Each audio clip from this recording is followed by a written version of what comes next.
Alright, what's up, everybody? I'm back with another movie review, and I'm trying this holiday season to do some holiday movie reviews. And I actually just got a chance to rewatch one of the more that considered a classic. I actually got to watch again last night at the time of recording this, and that was Elf. It's a 2003 comedy movie starring Will Ferrell. Um, and a lot of people, especially around my age, are very fond of this movie for being very funny. Was during the beginning of like the peak time for Will Ferrell's career, and a lot of people look back on it pretty fondly. But getting to take a little more critical look at it, well, as critical as I guess you can get for a movie called Elf. But let's talk about it. First off, the movie is just like inherently funny, as it is supposed to be. There's a lot of, especially some of my favorite parts about the movie are when he's going through New York City, when he gets there the first time and like interacting with all the people and like doing the things that he like as he would do.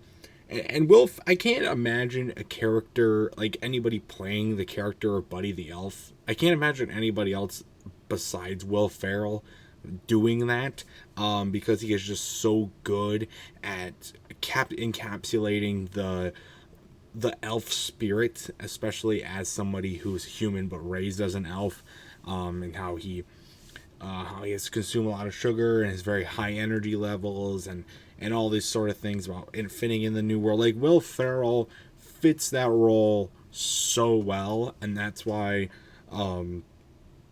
I think he's the perfect person for this. I can't imagine anybody else doing it. The guy who played Walter Hobbs, he did amazing too, as his character, and I love his character growth throughout the movie. That's, I think, one of the better parts of the movie too is his character growth. It's kind of cliche, but it's still portrayed and done really well. The guy who plays his wife does pretty good too. Plays the girl that that Buddy gets with and that stuff. She's pretty cool. I like that too. The son's pretty nice as well.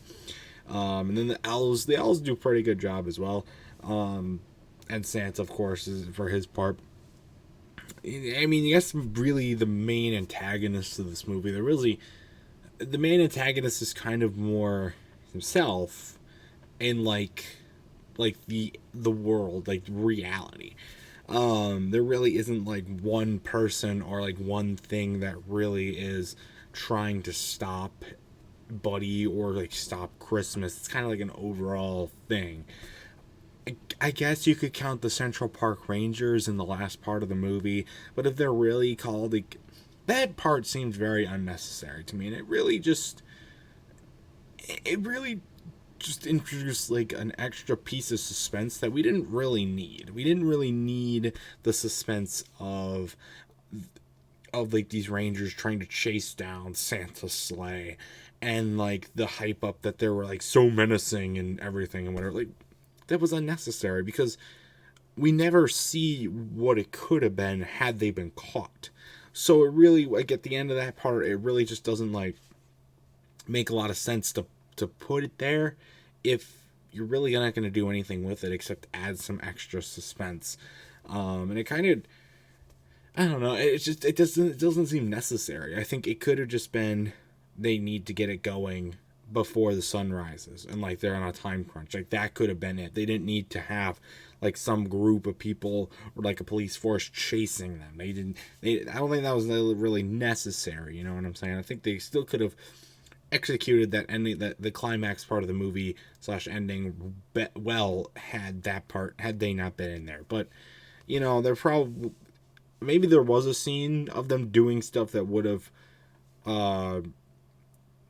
like, I don't even know how to word this, but like would have added a little bit, like made a reasoning for that to be in, for them to be in there, but it wasn't in the final product. So why put the other part in if there's no lead up to it or like any context or anything like that? But I mean, all the characters interact really well. I mean, there's a lot of just like lighthearted stupidity as well. There's just like a couple things, as you watch it and get a little older, maybe make you cringe a little bit, but it's not like a direct children's movie. It's kind of like PG-13 kind of thing. So there's still jokes that everybody can get and everybody can have a laugh at this movie. regardless of your age or whatever, for the most part, at least I should say. And overall, I mean, it's a pretty solid movie. It's one of my favorite holiday movies of all time, and it's one of my favorite Will Ferrell movies. So I think probably my second favorite Will Ferrell movie, probably behind Talladega Nights, obviously, which I've already reviewed on this channel before. But I mean, it's not a bad movie at all. I definitely recommend watching it if you've never seen it. And for my final score, let's see, I'll probably have to give this one a good.